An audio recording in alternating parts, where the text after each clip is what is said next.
જુવારની vegetable ખીચડી બનાવવાની રીત.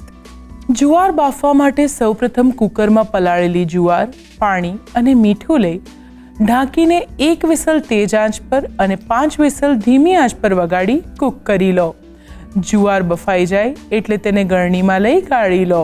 ખીચડી વઘારવા માટે કુકરમાં તેલ અને ઘી ગરમ કરી તેમાં તજ, બાદિયાનું ફૂલ, લવિંગ, એલચો, રાઈ, જીરું, લીલું મરચું, હિંગ, મીઠો લીમડો અને ડુંગળી લઈ સાંતળી લો.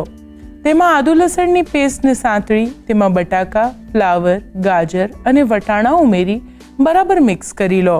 તેમાં ટામેટું, હળદર, લાલ મરચું, ધાણા પાવડર, જીરું પાવડર, ગરમ મસાલો, મરી પાવડર તેમજ મીઠું ઉમેરી મિક્સ કરી થોડીવાર માટે કૂક કરી લો.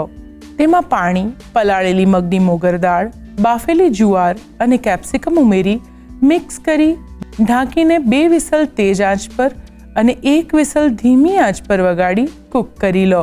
ખીચડી સરસ કૂક થઈ જાય એટલે તેમાં લીંબુનો રસ અને કોથમીર ઉમેરી મિક્સ કરી સર્વિંગ પ્લેટમાં લઈ ઉપરથી ઘી રેડી દૂધ અને પાપડ સાથે ગરમા ગરમ સર્વ કરો. તો તૈયાર છે સાંજનું વાળું જુવારની વેજીટેબલ ખીચડી.